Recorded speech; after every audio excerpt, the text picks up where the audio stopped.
I think different opinions are the beginning of the feedback journey, not the end of it. Because if all feedbacks were the same, something's wrong. All right. So in time, you need to make sure that you listen well, ask the right question, and understand how to collect and play with the right feedback. Right. Because patterns are coming. You will start connecting the dots.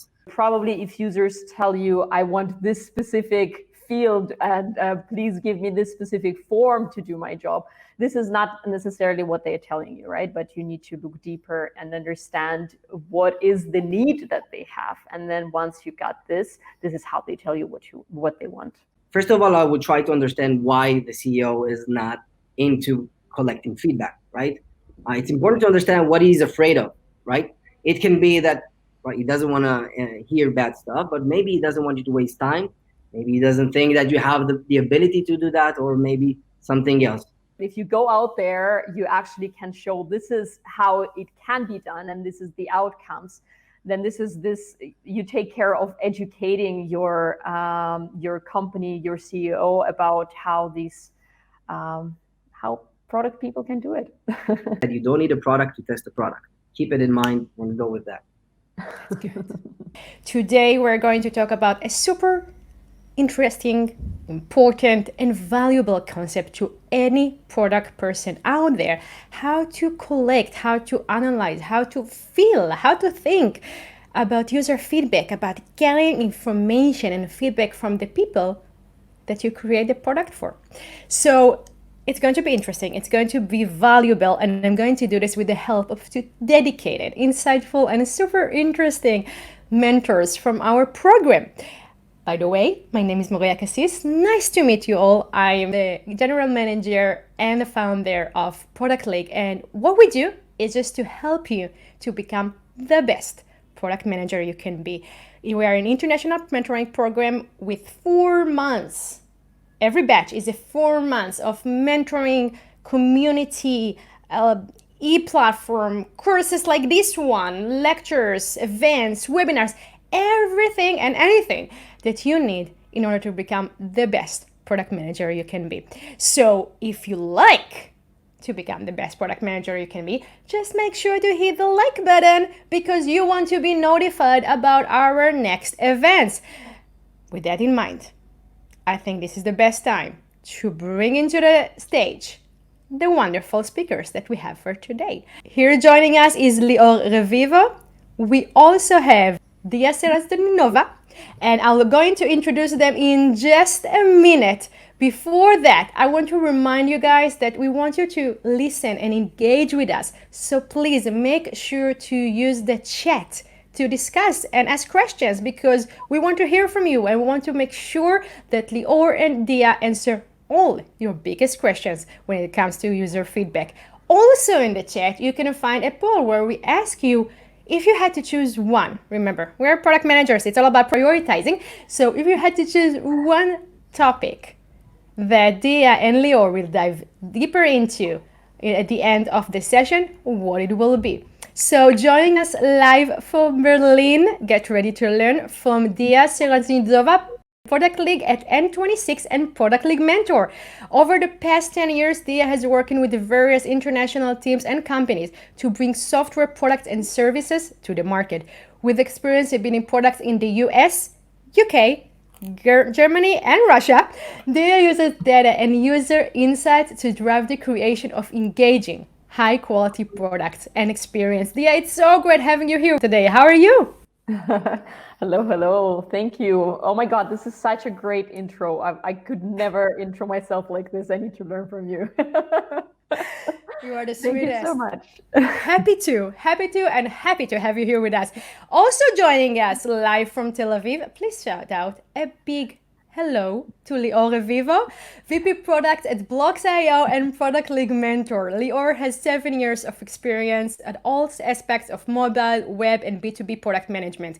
Lior's best experience is in the startup domain, where his passion and focus help him translate early-stage startups' vision into products that bring business value fast. And this is why you are here with us today. So how are you?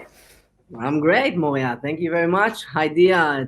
I think I did my part. I can just leave and I can only go down from here. Thank you for that nice introduction, and hi, everybody. So great to have you here with us. So what do you say, guys? Are we ready to start? Let's do it. Yeah. Let's do it. So we have the first question. Just 1 second. Something here is bothering me. Let's do it this way. The first question comes from Melissa, and she is asking, we all know the famous quote by Steve Jobs. Some people say, give me the customers what they want. But that's not my approach. Our job is to figure out what they're going to want before they do. What are your thoughts, guys, Dia and Lior, about this saying? Shall I start, or do you want to? Go ahead. No. All right. I think it's a great question. I think it's also something that a lot of us wonder, thinking, well, our users are telling us that we want this. Shall we just go and build this? And I would say that the main trick probably here, and I agree with Melissa, is about how you think about it. So it's about understanding what the users really want and may want, right? So the main thing is probably understanding what is the need of the users and what is the problem that you're actually solving. And then also be aware of how this problem is evolving over time. So being aware of the trends and also how the solutions could be evolving around this problem. So I think this is probably the key. So probably if users tell you, I want this specific field and please give me this specific form to do my job, this is not necessarily what they're telling you, right? But you need to look deeper and understand what is the need that they have. And then once you got this is how they tell you what they want. I couldn't say it better, but maybe Lior can. So Yeah, well, Mike is yours. I totally agree with what Dia said. And I think, in my opinion, sometimes people take want, and when people and users tell you what they want, it's usually in the solution space, right? They're talking about features and what they want to see in the product. But the product management goal is to understand what they need, like Dia said, and that's the problem, right? Understanding and uncover the real truth behind it, and from then decide how to build it. And of course, if things evolve in time, because when we talk about Steve Jobs, we know that he brings massive innovation to and change the world. But taking want and understanding what they need and then evolving it to what want is something that, a key changer. But deep inside, everybody know what they want. Our job is to make them be aware of that and take it from inside. I love it. Perfect. Thank you very much, both. Dia, the next question comes from Ahmed and is asking, the product I'm working on is a B2B and very old-fashioned industry with customers that are everything but easygoing and happy to chat with the lovely product manager. I will appreciate, that's a nice way to put it out. That's great.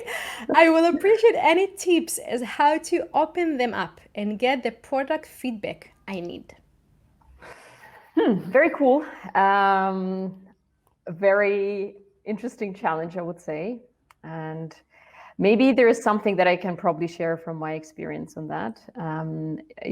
For me, this wasn't necessarily in the sort of old-fashioned industry, but one of the sort of problems that we had, that the internal team, a different internal team that we were building tools for, well, let's say they weren't necessarily super happy about us building something for them. And when we started unfolding it and when we started understanding what's actually happening, there is probably two main points that I can single out. One is you need to be close to your customers in this case. And what this means is you need to actually, you need to meet them. You need to make them aware of what you're actually doing. So it's not that they probably have an idea, but their idea can be completely wrong, right? So you need to be very open with what you're trying to achieve. And a second thing is you need to understand what their needs are. And what I mean here in terms of the needs is, what are they trying to achieve, right? What are their main goals? What are their main objectives? when we were working on this product, one of the things that we realized that both of our teams, this was a product around creating content. And while all of us wanted to have great content out there for our customers, for our end customers, what we realized is for our team, for the product team, we were thinking that our OKRs were around having more content out there. So more content, the amounts. While for the marketing team that we were working with, the main driver was they wanted to save time. So while you think this is something that is like very similar in a way, there would be very different ways to actually achieve this. And once we realized that, we obviously, made sure that our goals are actually aligned and they kind of feed into each other. So, we were then able to solve it by creating like an OKR that was more of an overarching. That would help us, that we both of the teams were feeding into actually driving this OKR. So major things that could help is building the trust by understanding, in this case, your customers and understanding what their needs are, and also explaining to them what they do, so that maybe they don't think that you're there to actually hunt their jobs, by automating possibly something. But maybe you should also be there to explain them that this is something that you are doing to actually help them in what they do. Thank you very much. That was great. Lior, are you ready to a question from Daniel? Let's go, Daniel. Okay, so here's a question from Daniel. I personally believe much in product feedback and the actionable items that we can learn from it. However, my CEO, I work in a 10-people startup, doesn't feel the same. How can we bridge this gap? It's a very interesting question. Yes, it is. Especially for early stage startups. Sometimes the CEO is so involved and in love with the product that sometimes let's be honest, they don't want to hear the bad things, right? They don't want to hear the bad feedback that might change directions. But if I'm, talking to you, Daniel, and the rest of the guys, first of all, I would try to understand why the CEO is not into collecting feedback, right?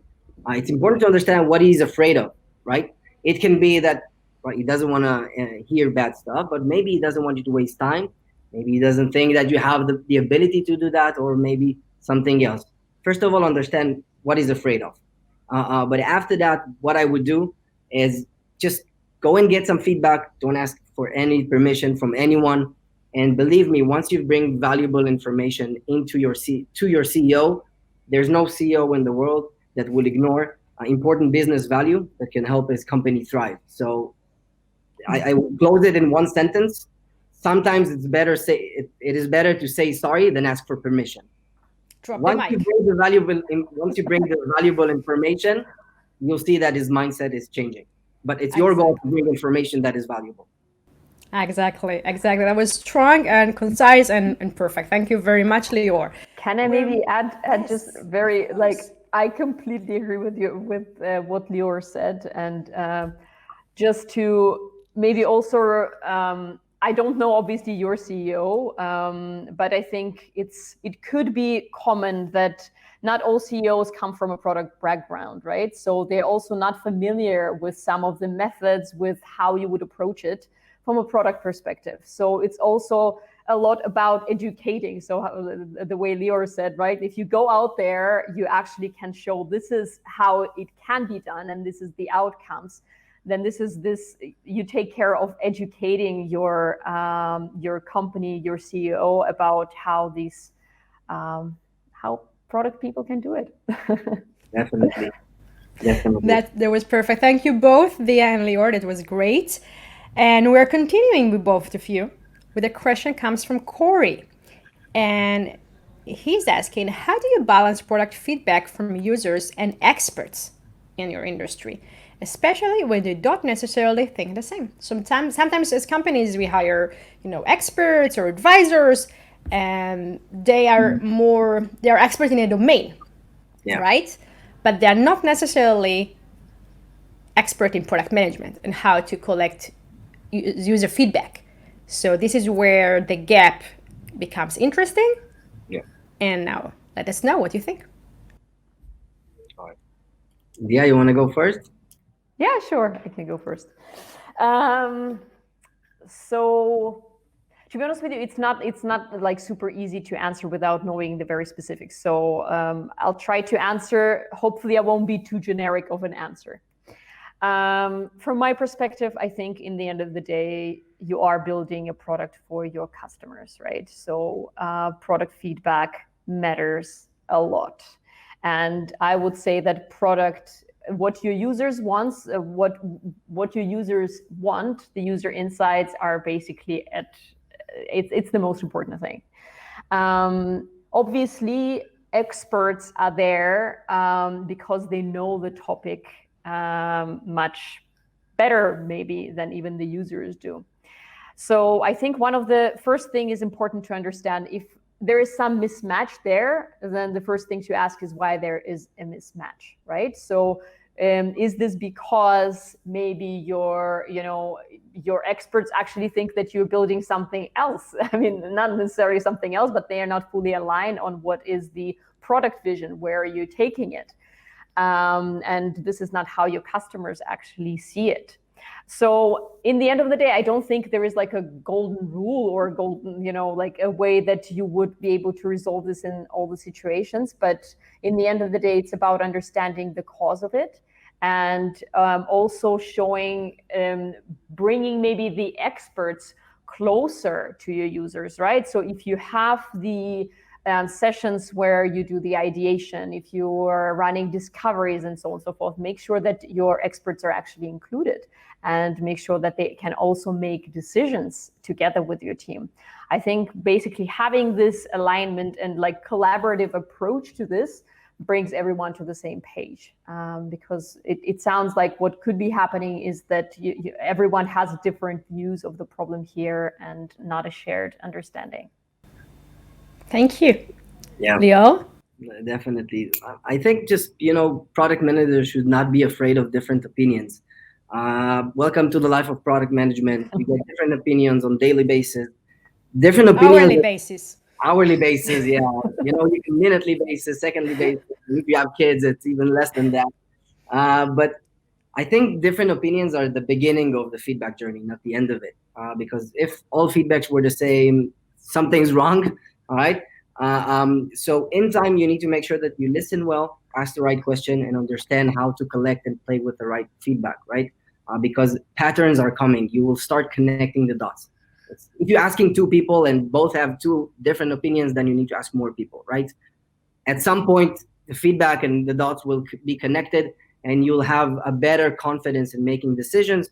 But it doesn't matter. It doesn't mean that all the other opinions, the different opinions, are bad and you need to put them away. No, keep them in your back of your mind for future opportunities, so you remember that.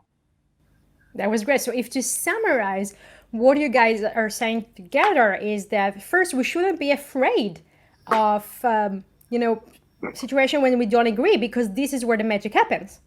One says one A and the other one says B, and only by arguing and debating, we're getting into really understand what is it that we're talking about. And this is leading to what you said, Adia, that maybe this is where the problem is.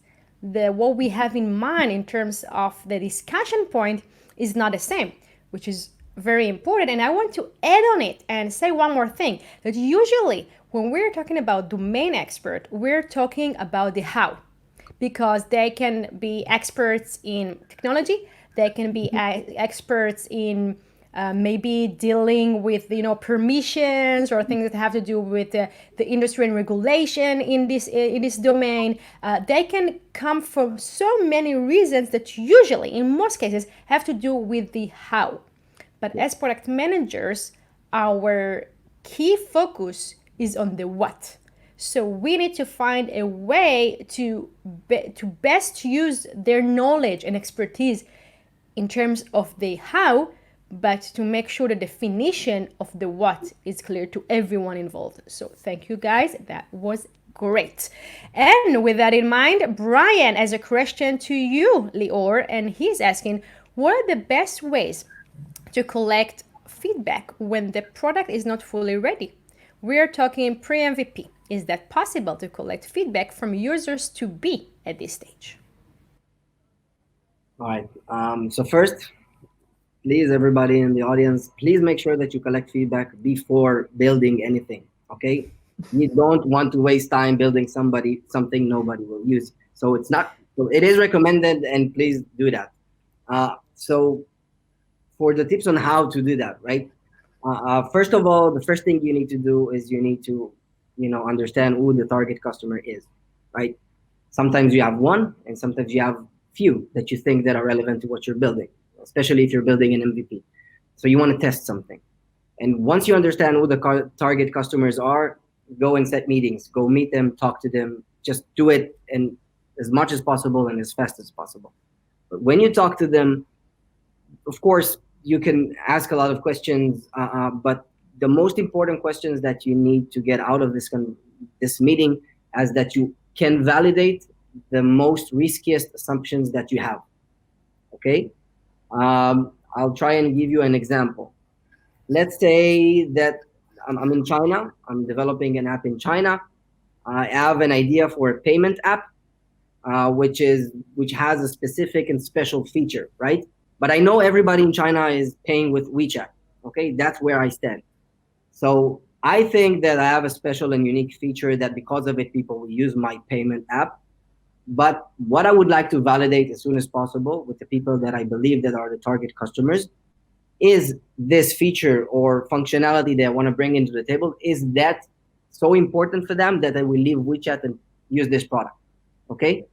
Because I have an hypothesis, a risky hypothesis, that is it so important for them to move on to a different platform?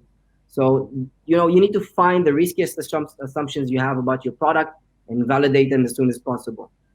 And don't ask the questions that you want to hear, right? Don't ask questions that will get you the good answers. You want to get the real answers, the truth. This is good. This is good. Dia, do you have anything to add before moving to your question? I think it was a pretty good, pretty full answer, I would say. Maybe just one little thing about, in the end of the day, there is, at every stage, as Lior said, like you just need to get out there and ask for this feedback.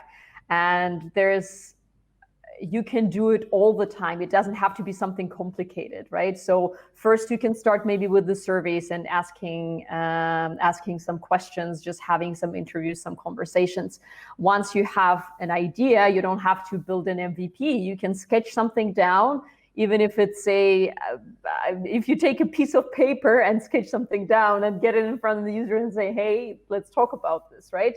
So at every stage, and then once you progress from the wireframing, for instance, you progress to mockups, then there is also different aspects that you would be actually able to test. And obviously different stages and different approaches are best for specific purposes. But in the end of the day, there is tons you should and can do before the MVP.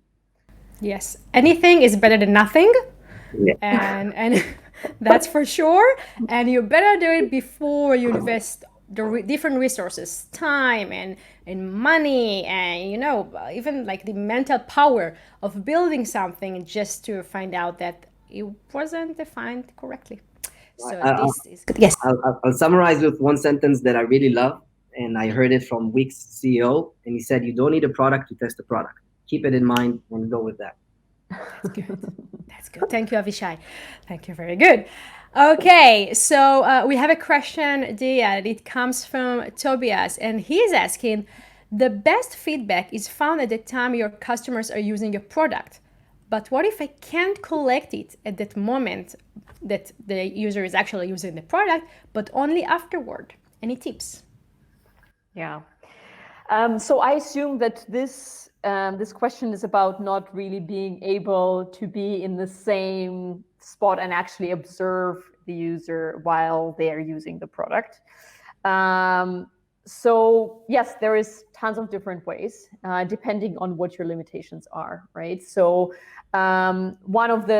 first things that comes into mind is obviously just remote video call, right? That you can set up with the user, and they, for instance, can share the screen, and then you can have an interview as you usually would have. So this is one thing. Perhaps you don't have this opportunity. Another option would be to go with the unmoderated session. So this is where you wouldn't really have you wouldn't be able to walk through or to sit there to ask questions, but you have, for instance, there's lots of different platforms, I think, that allow to do this, but you would have a mock-up or a specific solution or a link, and users can record how they're walking through while commenting on things. If that is not available, then obviously some sort of a follow-up. So for instance, what can be done is if you cannot completely contact the customers for whatever reason, or cannot really be in touch with them, then what can be done as the most, let's say, asynchronous approach is that you give your customers or users who are testing with some sort of tasks that they need to perform, and then they would reflect on the tasks. So for instance, if you're testing, let's say, your sign-up experience, then you could say, okay, sign up, I would like you to sign up for this account. And then after they are done, they would reflect on what did they think about the sign up? Was it easy? Where did they have difficulties? What they remembered, and so forth. So these are probably like the easiest three things that come into mind. Maybe Lior has more to add on that. Not much. I think you pretty much said it right. I think, it's good to collect feedback afterwards, right?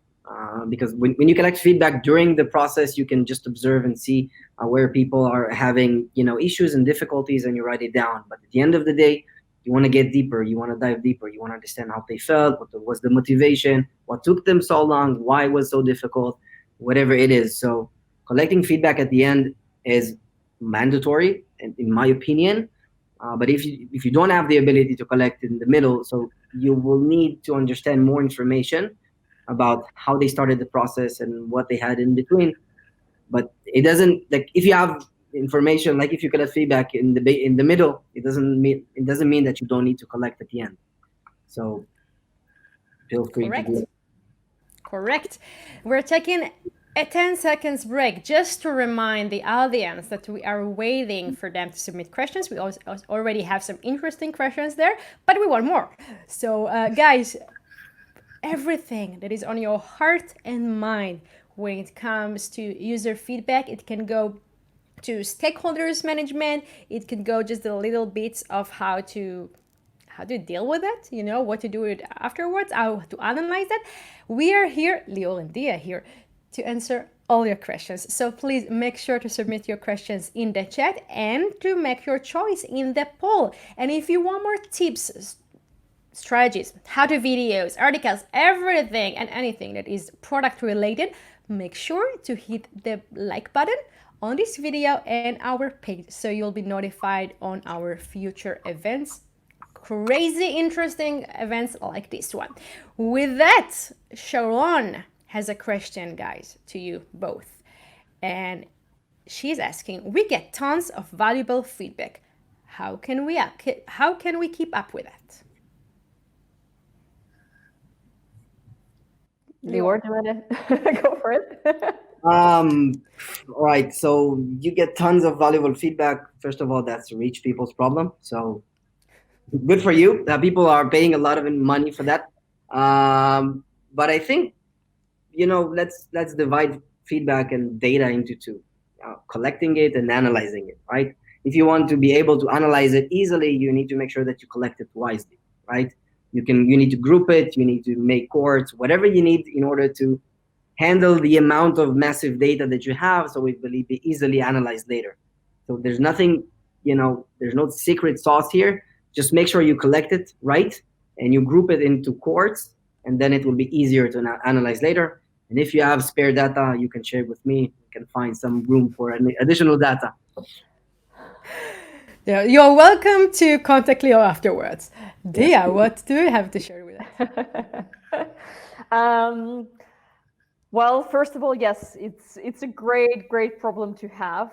I think in the end of the day, how do you deal with this?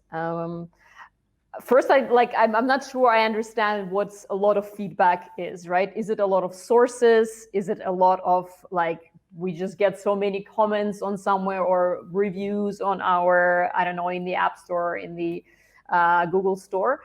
So there needs to be some sort of way of actually understanding how do you like what each of the feedback types is, right? So social feedback that you get on the social media is not the same feedback that you would get, for instance, even in the Apple Store, or when you reach out to with the survey, right?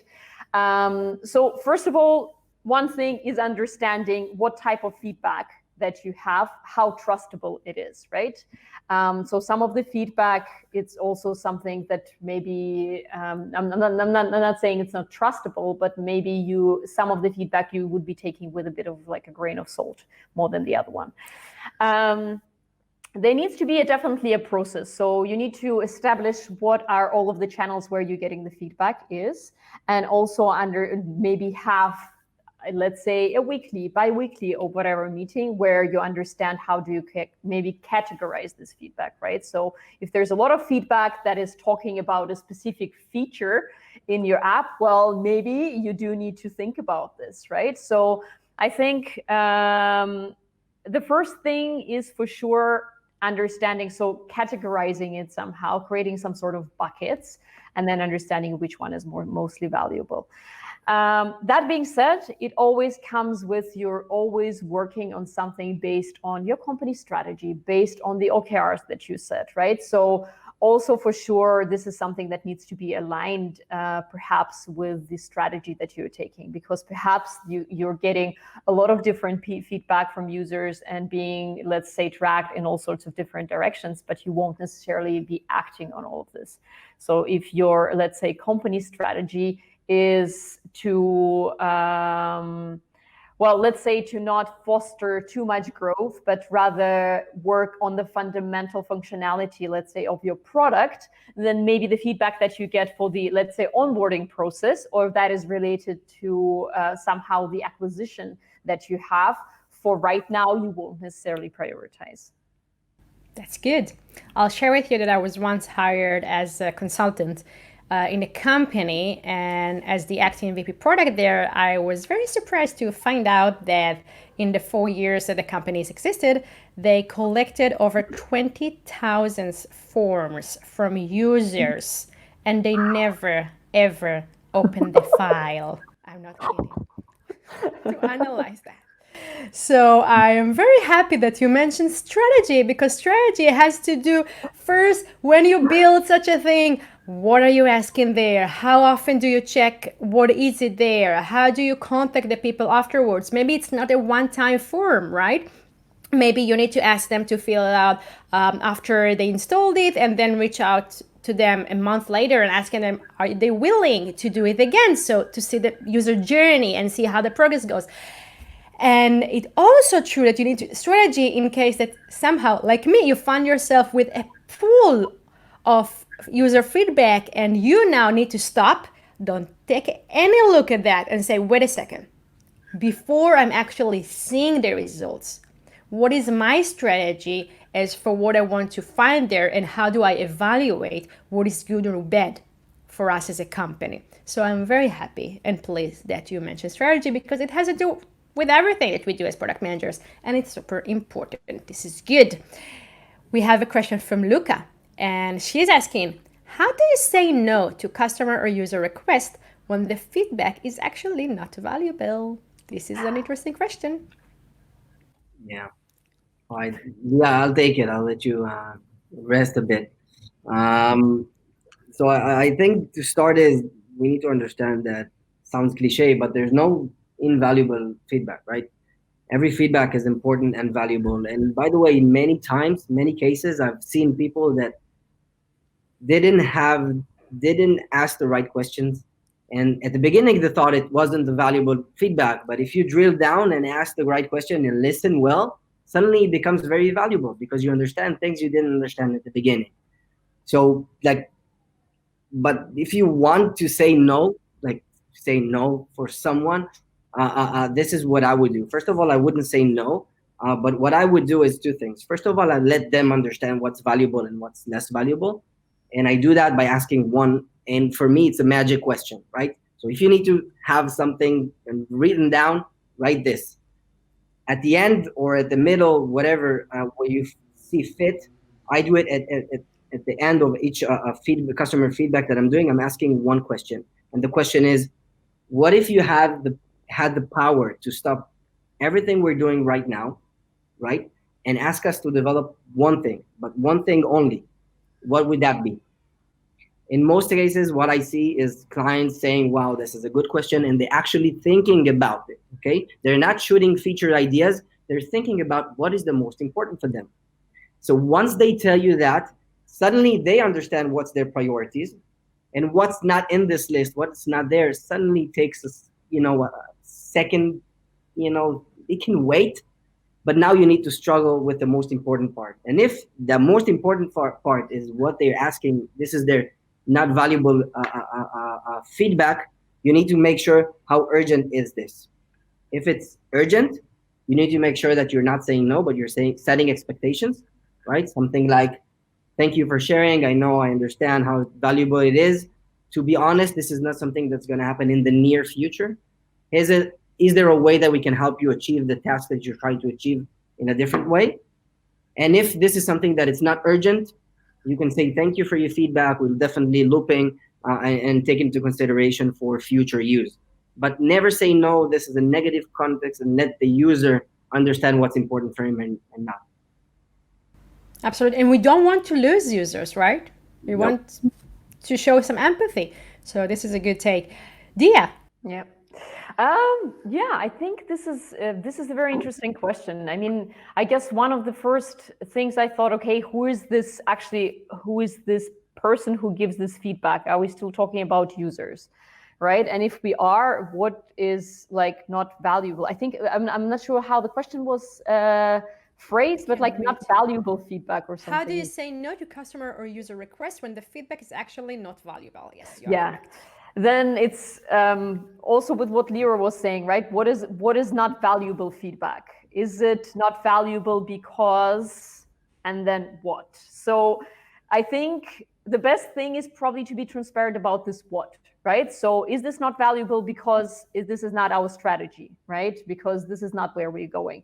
Is this not valuable because, this feedback is just user doesn't understand how to do this and they're asking us to do this? Well, then this feedback is valuable. You probably just need to see, why is this user giving this feedback, while maybe there's already something in the product that exists to actually solves their problem, right? So I think in the end, transparency is very important, right? Because if you have the reasoning of why this feedback is not valuable, then you can probably also come up with the ways to actually communicate it. And I think for customers as well, it's much better to hear something that says, well, that's great, but this is not aligned with our current priorities, but maybe we'll get back to this at some point, right? Rather than just not hearing anything, or not having their question addressed, basically. We can allow ourselves to ignore our users. Yes. So this is good. Okay, the next question, this was submitted last minute by Fatma. Being unable to meet customers at the time being COVID-19, what are the remote options that have you tried to collect customers' insight? We actually discussed it a little before, but I think we can dive a little more into it because COVID-19 brings other challenges to the table. Absolutely. I can take that one if you want. I mean, I'm just going to basically recap a little bit from what we already discussed. So when it comes to remote options, if we are, for now, let's maybe take out the option of sending the surveys, because these options are always there, right? So somehow having some sort of feedback forms and so forth, they're always there. So maybe let's not discuss this part. In terms of substituting the actual face-to-face, right? So one of the easiest options is remote video chats.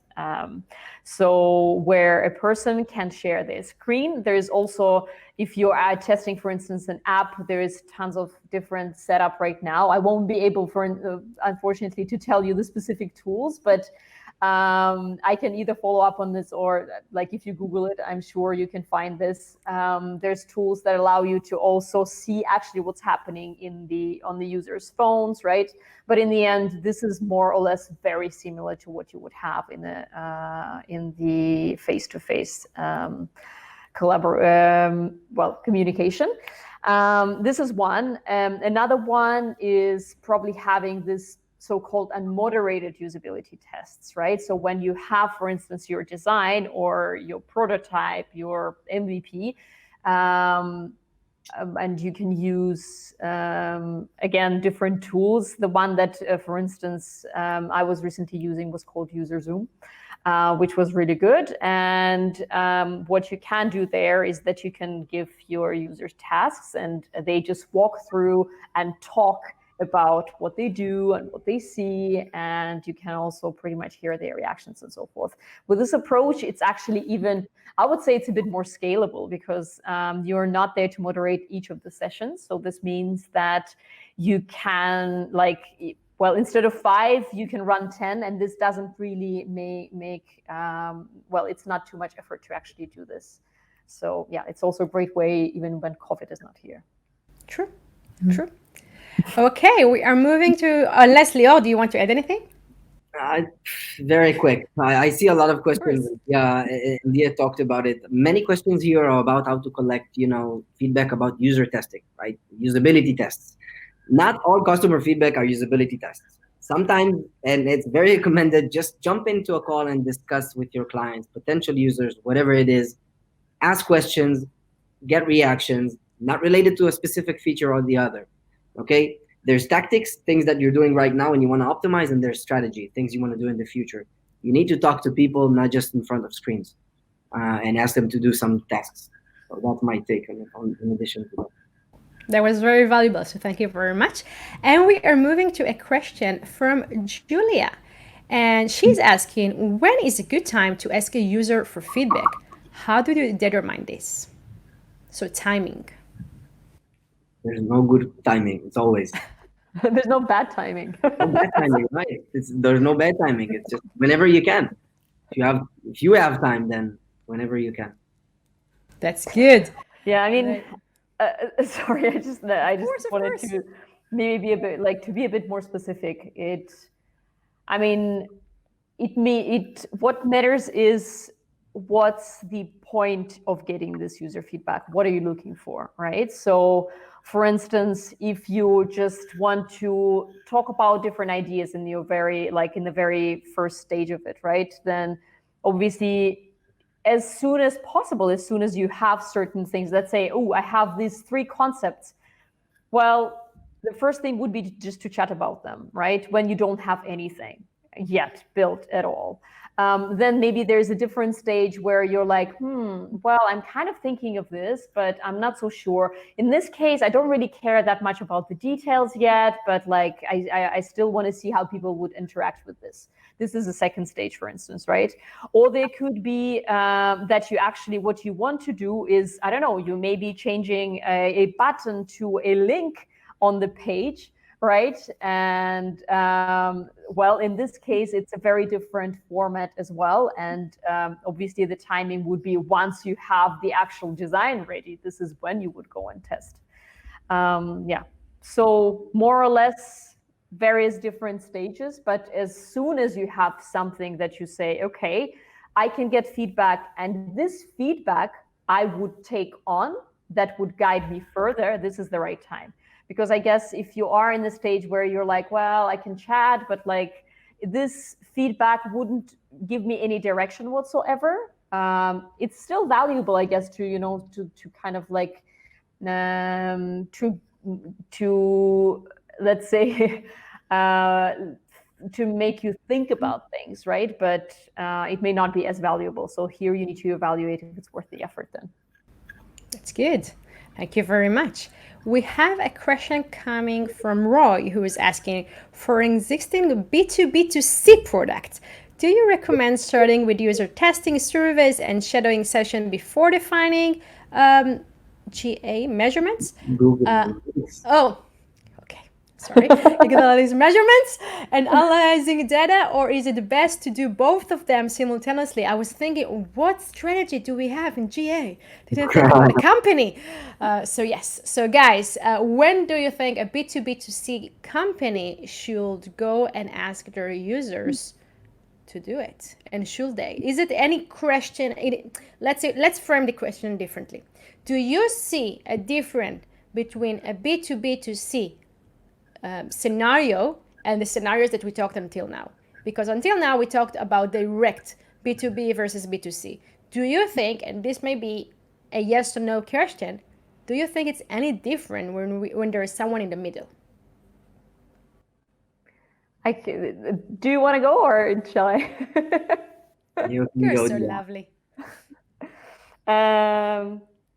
Okay, so I think I can probably speak from my experience. I was a co-founder of a startup that was in a B2B2C space, and I can tell you that it's very different. And obviously, for a reason that you have different users involved here, right? So in most cases, you have a company who has certain problem or certain need that they want to solve, and who will pay you money.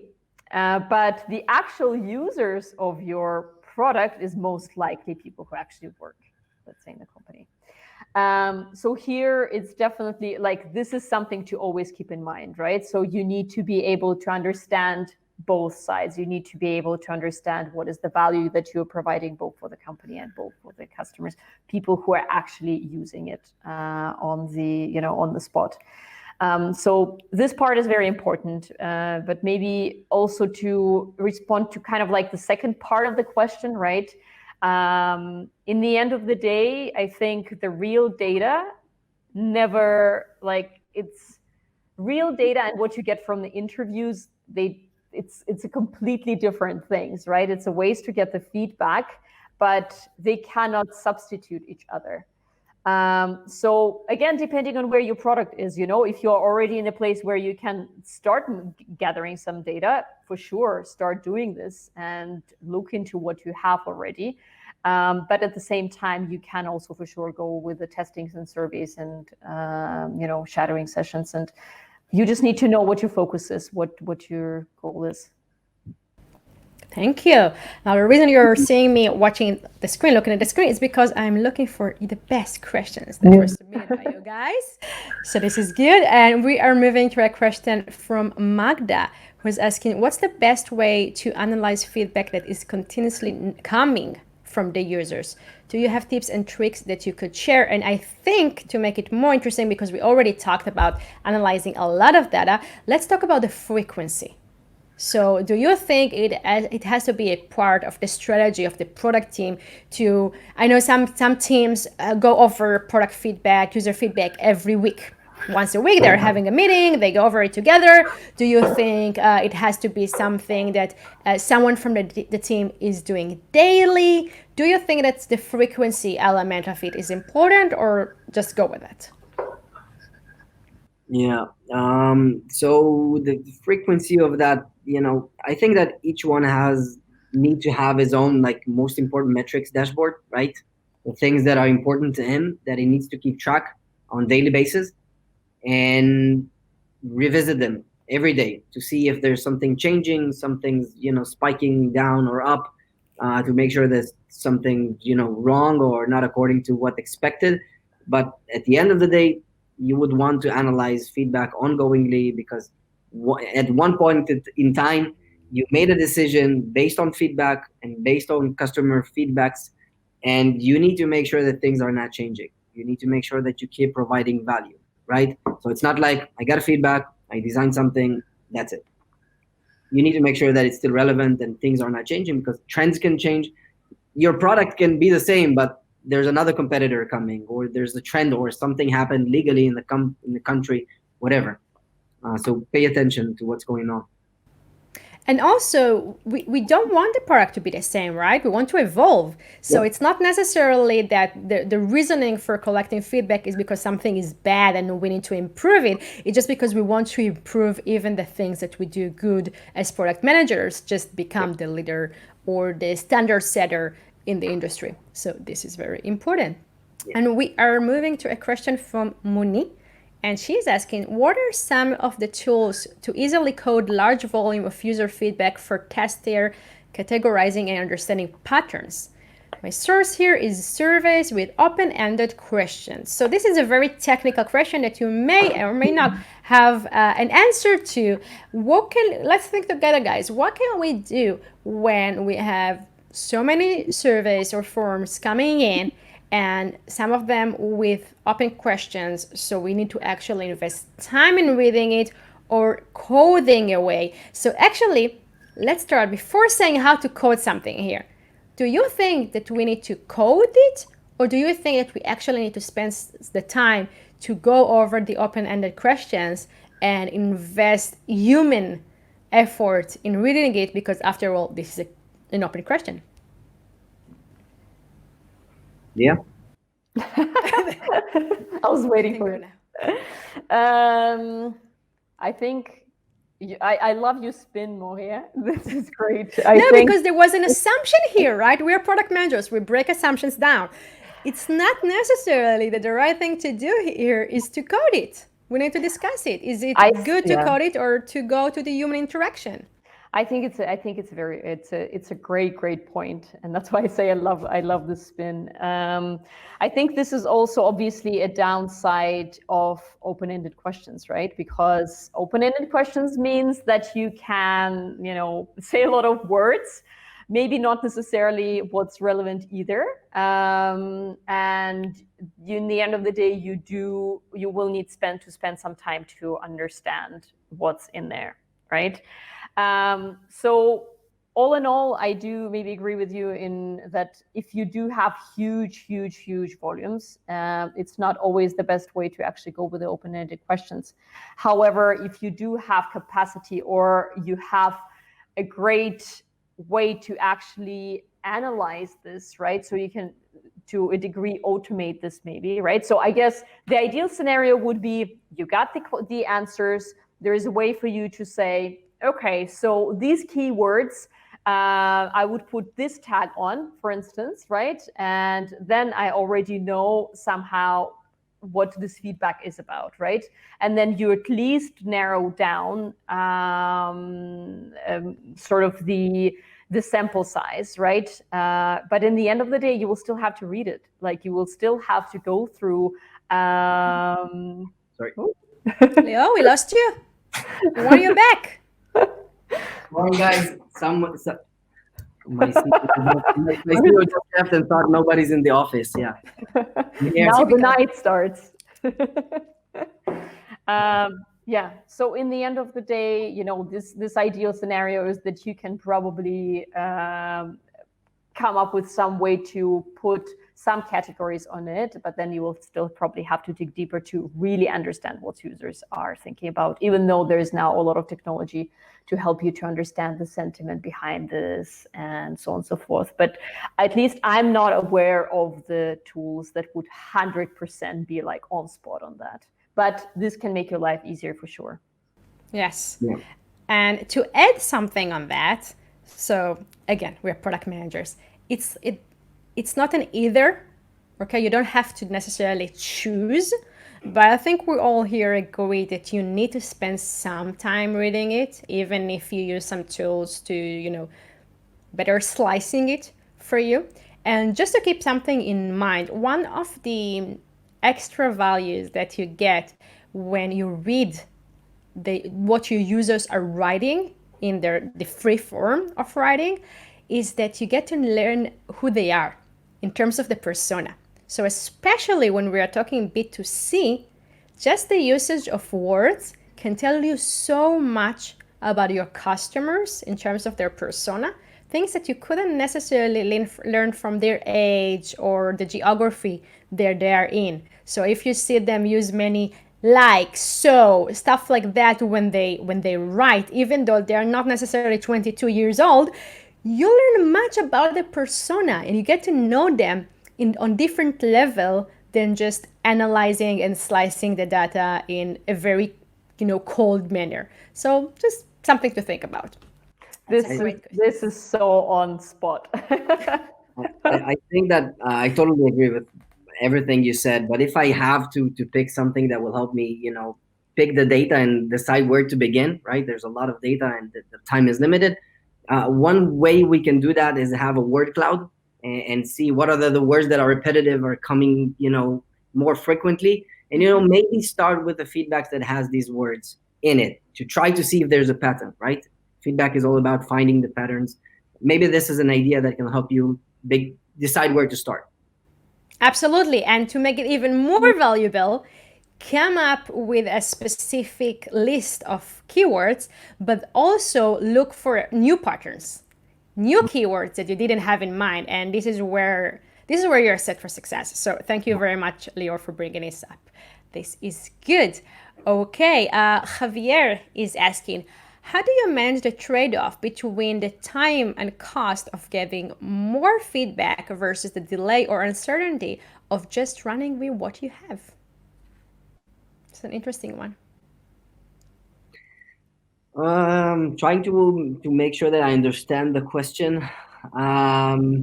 So of course, getting feedback is time consuming, right? But you still need to work, right? You still need to do something at your day to day. But overall, okay, there's no equation here or formula. But overall, you need to make sure that you're working and in the right direction, and not just working just the sake of doing something. If you have big gaps of missing data or you don't have feedback, something's not working. You need to get some feedback on some good intervals. Yes, this is true. Okay. Is it okay? Oh yes, of course. You should. Yes, I'm bringing it back. Yeah, I just wanted to add on this one that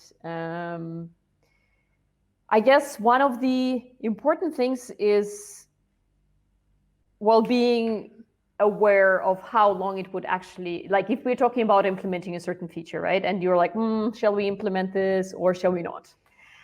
So in this specific case, what's important is understanding how long it would actually take you, how much effort is actually implementing this, right? So I had some cases in my career where we would start discussing that we need to get this feedback, we need to set up this interview sessions and so on and so forth. And then engineering teams just says, well, if we develop it, it just takes us one day, and we can just easily run an A/B test, and then we don't really need to get any feedback, right? So I think it's also like, I think that's why it's a very good question. Like check on these things, right?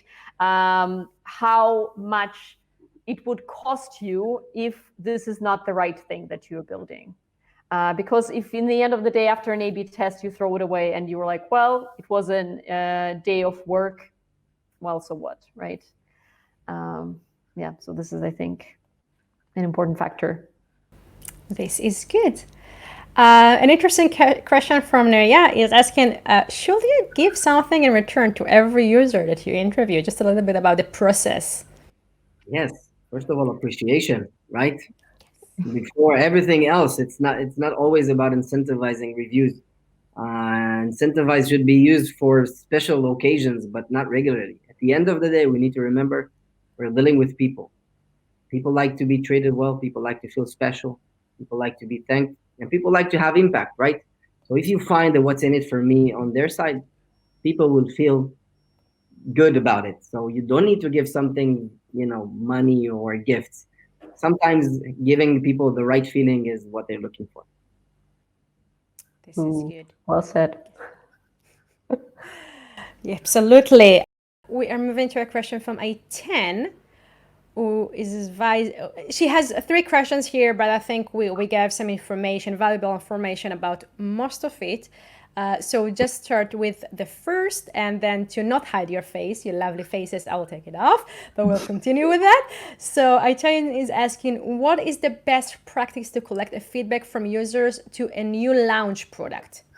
Interviews, use tools to make it automatic. So when we're talking, the question to reframe it is, we already discussed how to do things, when to do things, but is the answer that you will bring to the table will be different if this is a super new product. And I think, before you're answering, just to clarify, I think what's standing behind this question, and it may not what you have in mind at A10, is that when you have a new launch product, you are very afraid of losing your users. So you may have this like something that is stopping you from, I don't know if I want to bother them right now. So what is your take on this thing, guys? Yeah.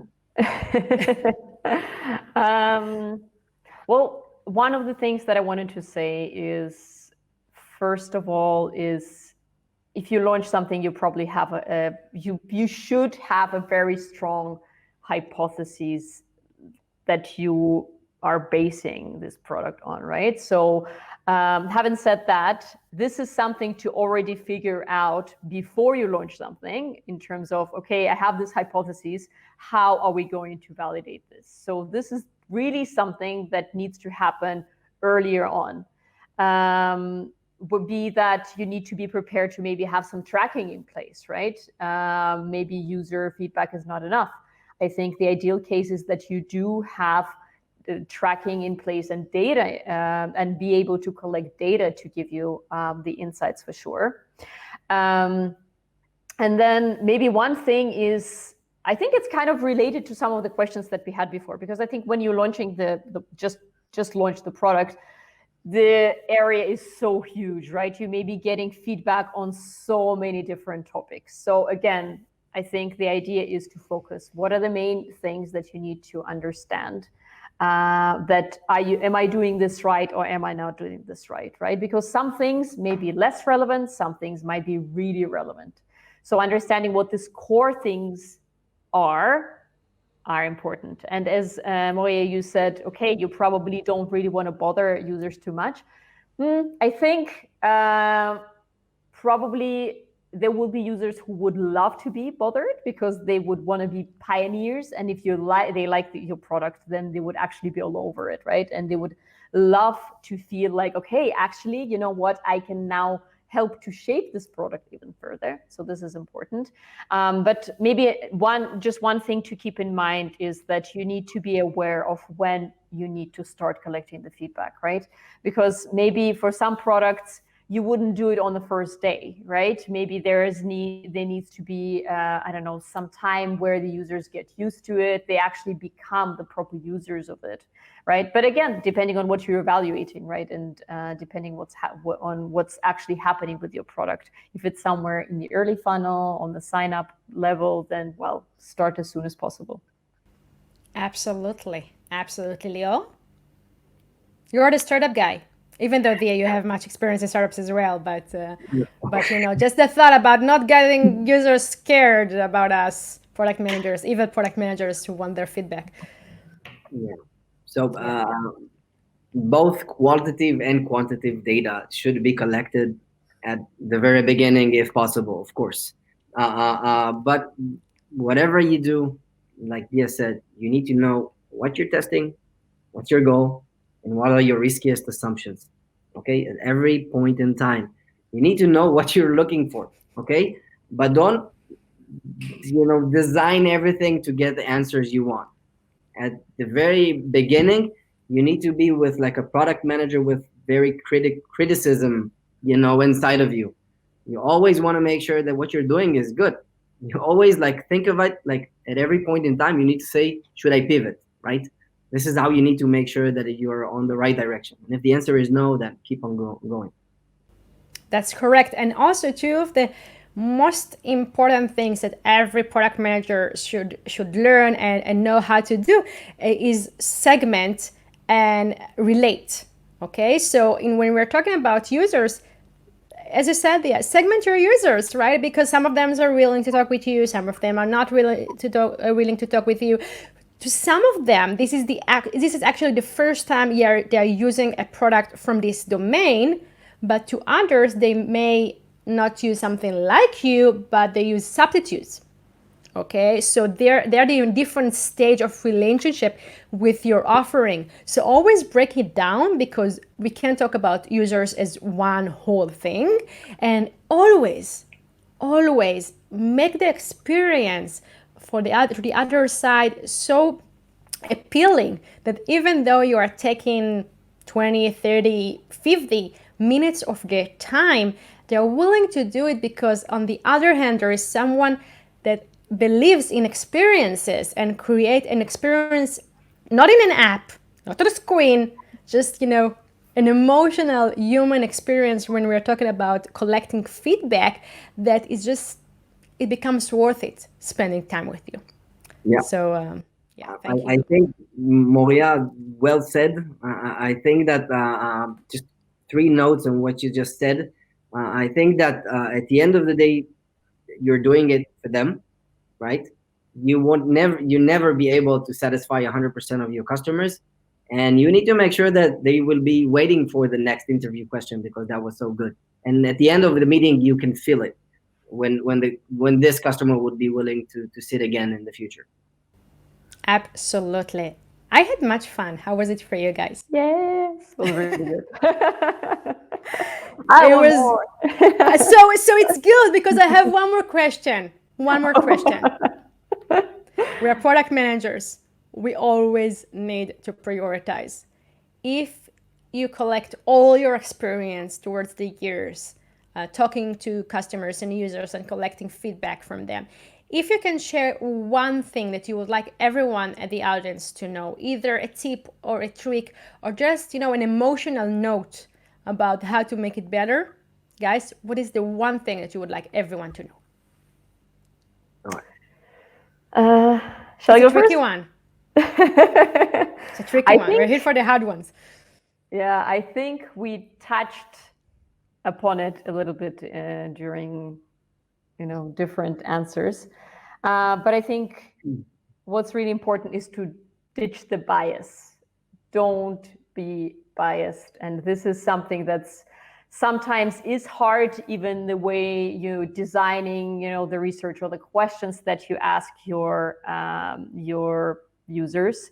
In the end of the day, most of the times we know what we want to hear from our users, right? But you have to keep an open mind, and you have to actually look for, kind of things that disprove what you're trying to hear. And if you don't see it, then, okay, you're doing a good job. Amen to that. Lior, yours? First of all, I will say that I have 6 golden tips, but I'm going to say 1. So if you want the rest, you can talk to me after that. I'll give you. One tip that I want to share, and this is something that you can relate and put in your day-to-day work, and will help you not just collect feedback from users and customers, because remember that you're working with people on day-to-day, and your coworkers are also people that you need to get feedback from. And my tip is make sure that you follow the 20-80 talking rule. Okay, 20-80 talking rules means that you always make sure that you talk 20% of the time and you listen 80% of the time. Okay, it takes time. It's a skill that is very important for product managers and entrepreneurs. But if you see that you're talking more than 20%, it's a ballpark. But if you see that you're talking more than listening, stop and start listening. Take it with you, and in time you learn how to ask the right questions. But this is the basic of doing great customer interviews: is asking the right question and listening. That's the most important. This is good. You got them ready, everyone in the crowd, to make some user interviews and collecting user feedback tomorrow. This is great. Guys, it has been a pleasure. We will continue answering the questions that you guys submitted in the chat. And the one thing that you chose in the poll as the next big discussion point, we will be there. I will also ask Lior to choose the other 5, to share the other 5 points, golden points, that he had in mind. So get ready. I want to know them. It was so valuable to learn from you both, Lior and Dia. I had such a great time. I can see in the comments that the audience had even better time, if it's possible. And I just want to say that it's so meaningful to have dedicated experience and just charming mentors like you on our mentoring program. And I am so happy to bring your knowledge to the audience out there. So thank you very much, both. Thank you so much. This has been a lot of fun. Great. Bye Bye-bye. bye, everybody. Bye.